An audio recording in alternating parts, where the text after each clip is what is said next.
కేవలం నా ఒక్క స్పందనే కాదు, ఆంధ్ర రాష్ట్రంలో చాలా మంది ఒక వైరల్ అయిన వీడియోని చూడడం జరిగింది. ఆ వీడియోలో చాలా స్పష్టంగా జగన్మోహన్ రెడ్డి గారి కాన్వాయ్, ఇంకా ముఖ్యంగా చెప్పాలంటే జగన్మోహన్ రెడ్డి గారి కారే డ్రైవ్ చేస్తుండగా ఆ కారు కింద పడి ఒక మనిషి కొద్ది దూరం వరకు ఆ కారు అలాగే ఆ మనిషిని టైర్ కింద వేసుకొని ఈడ్చుకు వెళ్ళడం చూశాను. ఇంత బహిరంగంగా అందరూ కళ్ళ ముందు ఈ వీడియో ఇంత స్పష్టంగా కనిపిస్తుంటే ఇది ఫేక్ వీడియో అనడం హాస్యాస్పదం. నిజానికి ఒక కార్ కింద ఒక మనిషి పడితే ఆ స్పృహ లేకుండా ఆ కారులో ఉన్న వాళ్ళు అలాగే ఆ కార్ని అలాగే డ్రైవ్ చేసుకుంటూ వెళ్ళి దానివల్ల ఆ మనిషి ప్రాణం పోవడం చాలా చాలా దారుణం. ఇది ఒక ఎత్తు అయితే తప్పు ఒప్పుకోకుండా క్షమాపణ చెప్పకుండా ఇది ఒక ఫేక్ వీడియో అని జనాలను మభ్యపెట్టే ప్రయత్నం చేయడం ఇంకా దుర్మార్గం. ఒకవేళ అంతకుముందు ఎస్పీ గారు పోలీసులు నాకు తెలియదు ఎవరు చెప్పారో, ఒకవేళ చెప్పారేమో కానీ ఎవిడెన్స్ తర్వాత బయటకు వచ్చిందేమో మనకు తెలియదు. కానీ స్పష్టంగా ఒక విషయం అయితే క్లియర్ గా అర్థమవుతుంది, జగన్మోహన్ రెడ్డి గారు సైడ్ బోర్డు మీద నిలబడి జనాలకు షేక్ హ్యాండ్ ఇవ్వబోతున్నారు.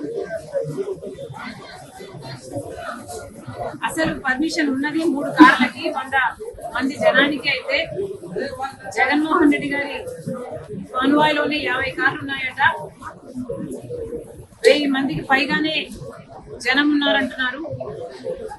ఇంతమంది జనం మధ్య కాన్వాయ్ మూవ్ అవుతుండగా జగన్మోహన్ రెడ్డి గారు ఓ పార్టీ నాయకుడిగా సైడ్ బోర్డు మీద నిలబడి ఆ జనానికి షేక్ హ్యాండ్ ఇస్తున్నారు. ఆ జనమేమో అక్కడ కంట్రోల్ లేకుండా పిచ్చి పిచ్చిగా అరుస్తూ ఈయన షేక్ హ్యాండ్ అందుకోవడానికి ఎగబడుతున్నారు. ఆ క్రమంలోనే ఆ తోపులాట్లోనే ఈ మనిషి కూడా ఈ కార్ కింద పడ్డారు అనిపిస్తుంది. మరి అలాంటప్పుడు ఇలా సైడ్ బోర్డు మీద నిలబడి జనాలకు ఇలా షేక్ హ్యాండ్ ఇవ్వబోవడం తప్పు కాదా? జనానికి మీరు నమస్కారమో హలోనో చెప్పాలనుకుంటే ఒక సన్షేడ్ సన్ రూఫ్ ఉన్న బండిలో ఎక్కాలి, ఫస్ట్ అప్ లేకపోతే హెడ్ అప్ జనాలకు మీరు కనిపించేటట్టు ఉండాలి, మీరు నమస్కారం పెడుతూ పోవాలి. అంతేగాని సైడ్ బోర్డు మీద నిలబడి మీరు షేక్ హ్యాండ్ ఇచ్చుకుంటూ ఆ షేక్ హ్యాండ్ కోసం జనం పిచ్చి పిచ్చిగా అరుస్తూ మీ మీద పడుతూ మీ సెక్యూరిటీ మీద పడుతూ ఆ గుంపులో ఒక మనిషి మీ కారు మీ కింద పడి ఆ సోయి కూడా లేకుండా మీ డ్రైవర్ దాన్ని అలాగే ఈడ్చుకుంటూ ఆ బాడీని అలాగే లాక్కుంటూ వెళ్ళి నా కాన్వాయ్ దృశ్యాన్ని చూస్తే నిజంగా చాలా చాలా బాధేస్తుంది. ఇది ముమ్మాటికి జగన్మోహన్ రెడ్డి గారి నిర్లక్ష్యం. నిజంగానే అసలు తలుచుకుంటే ఒక మనిషి కారు కింద పడితే ఆ మనిషిని అలాగే ఈడ్చుకుంటూ వెళ్ళడమే కాకుండా పక్కన జనాలు అప్పుడు అరిచినట్టున్నారు, కారు ఆగినట్టుంది, కనీసం ఏమైంది అన్న ఆలోచన లేకుండా ఆ మనిషిని లాగేసి పక్కన వేసేసారట. లాగి పడేసి పక్కన పడేసి ఈ కాన్వాయ్ ఇలాగే వెళ్ళిపోయిందట. అసలు మానవత్వం ఉన్న పదానికి మీకు అర్థమే తెలియదా? మీ అభిమానిగా, మీ కార్యకర్తగా, మీ పార్టీ కార్యక్రమానికి ఒక మనిషి వస్తే ఆ మనిషి మీ షేక్ హ్యాండ్ కోసమని ఆ గుంపులో పడి మీ కార్ కింద పడితే కార్ కింద పడిన వాడిని అలాగే ఈడ్చుకుంటూ టైర్ కిందనే, అది కూడా మెడ ప్రాంతంలో, హెడ్ అండ్ నెక్ ఈ ప్రాంతంలోనే కనిపిస్తుంది ఆ వీడియోలో. అయితే ఈడ్చుకుంటూ వెళ్ళి తీరా చుట్టుపక్కల వాళ్ళు ఆపమంటే ఆపి ఆ మనిషి కనీసం ఏమయ్యాడు, ఎలా ఉన్నాడు, ఆ మనిషి పరిస్థితి ఏమిటి అని కూడా ఎవరూ పట్టించుకోకుండా పక్కకు లాగి పడేస్తే ఈ కాన్వాయ్ అలాగే వెళ్ళిపోయింది. దీనికి కనీస రెస్పాన్సిబిలిటీ మీరు తీసుకోకుండా, ఒక క్షమాపణ చెప్పకుండా మా ఉద్దేశం అది కాదు అని చెప్పాల్సింది, లేదా ఆ కుటుంబాన్ని పరామర్శించి కనీసం 5 కోట్లో 10 కోట్లో మీరు చేయగలిగిన నష్టపరిహారం అనుకుంటారో ఇంకోటి అనుకుంటారో ఏదైనా సహాయం చేసి తప్పైపోయింది అని ఒప్పుకుంటే అది ఒక రకం. అలా కాకుండా పర్మిషన్లన్నీ ఉల్లంఘించి ఒక బెట్టింగ్ చేసిన వాడి విగ్రహానికి ఆవిష్కరణ అంటూ జగన్మోహన్ రెడ్డి గారు వెళ్ళడము, అది కూడా 100 మందితో వెళ్ళాలి అంటే 1000 మందితో బల ప్రదర్శన చేయటము, దాంట్లో ఒక దుర్ఘటన జరిగితే దానికి మళ్ళీ ఒక కనీస రిమోర్స్ లేకుండా, ఒక అపాలజీ లేకుండా మళ్ళీ దాన్ని కప్పిపుచ్చుకునే ప్రయత్నం. అసలు దేవుడు ఉన్నాడు, చూస్తున్నాడు. మీకు ఏదైనా పాప భీతి అన్నది ఏదైనా ఇంకా మిగిలిందా? నిజంగానే దీని విచారణ జరగాలి. కారులో ఉన్న అందరూ విచారణకు రావాలి. ఈ దుర్ఘటన ఇంకోసారి జరగకుండా కార్యాచరణ చేయాలి. అంతేకాదు జగన్మోహన్ రెడ్డి గారు ఇటీవల కాలంలో ఏ కార్యక్రమం చేసినా కూడా అది ఒక బల ప్రదర్శనే.